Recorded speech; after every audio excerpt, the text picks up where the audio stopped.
दिल्ली। हम बोले बिल्कुल ठीक बात है। आजकल मध्य प्रदेश में सारा कंट्रोल दिल्ली से ही चल रहा है।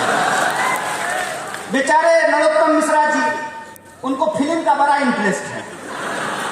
अक्सर दीपिका पादुकोण को देखते रहते हैं कि दीपिका पादुकोण क्या पहनी है। अरे राज्य चला लो यार, गृह मंत्री हो, तुम्हारे राज्य में सबसे ज्यादा महिलाओं के खिलाफ अत्याचार हो रहे हैं, सबसे ज्यादा आदिवासियों के खिलाफ अत्याचार हो रहे हैं, राज्य समझ में नहीं रहा है। कहते हैं ना, घर में नहीं दाने, अम्मा चली भुनाने। पहले अपना राज्य को चला लीजिए।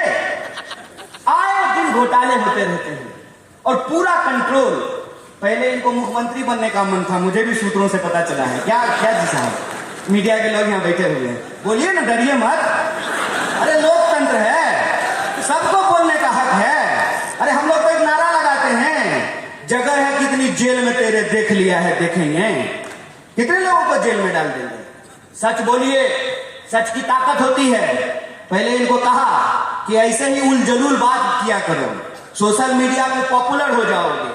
और जैसे पटवारी की परीक्षा की टॉपर को मध्य प्रदेश की राजधानी दिल्ली लगती है, इनको भी सत्ता का केंद्र आजकल दिल्ली लगता है।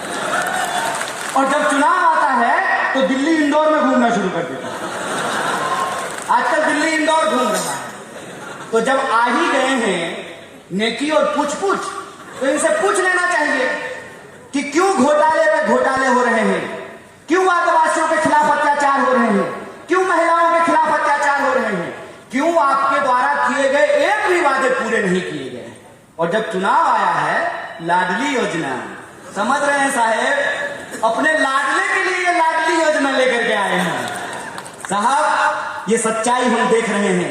इस सच्चाई को मैं अपने आदिवासी भाई बंधुओं से कहना चाहता हूं, अपनी बहनों से कहना चाहता हूं कि ये मौका है कि जो 20 साल से आपने अत्याचार झेला है, उस अत्याचार का आपको बदला लेना है और उनको एहसास कराना है कि राजा का बेटा राजा नहीं होगा। ये लोकतंत्र की ताकत है। और लोकतंत्र की ताकत ये है कि सब लोगों को चुनाव लड़ना पड़ता है। कमलनाथ जी भी चुनाव लड़ते हैं, दिग्विजय सिंह जी भी चुनाव लड़ते हैं, और नरोत्तम मिश्रा को भी लड़ना पड़ता है। एक उदाहरण आप मुझे सोच करके बताइए। और यहाँ पर चूंकि कांग्रेस के वरिष्ठ नेता मौजूद हैं और हमारे आदिवासी भाई बंधु हैं, इसलिए कहना जरूरी है कि श्रीमती गांधी को 2 बेटे, संजय गांधी और राजीव गांधी, दोनों कांग्रेस में थे। बाद में संजय गांधी जी की पत्नी बीजेपी में चली गई, चुनाव लड़ी, चुनाव जीती। राजीव गांधी जी की पत्नी भी चुनाव लड़ी, चुनाव जीती।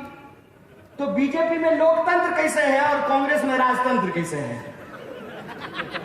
वहां जो बहुत चुनाव जीती तो वो लोकतंत्र है, और श्रीमती गांधी के यहां जो बहुत चुनाव जीते तो यह राजतंत्र है। हाय रे बेईमान, बेशर्मी देखे हो, बेशर्मी।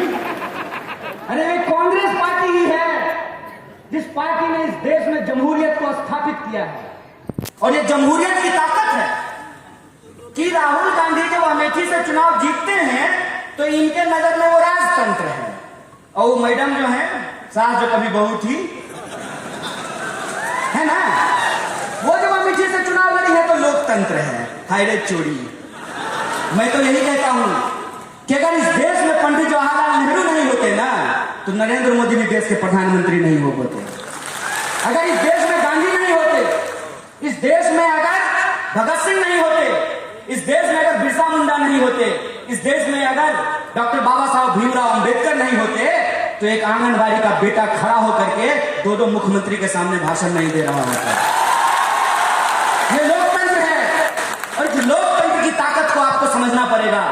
इसीलिए मैं अपने आदिवासी भाइयों और बहनों से कहना चाहता हूं कि जो आपका मांग पत्र है, ये मांग पत्र कोई ऐसे नहीं मानने वाला है।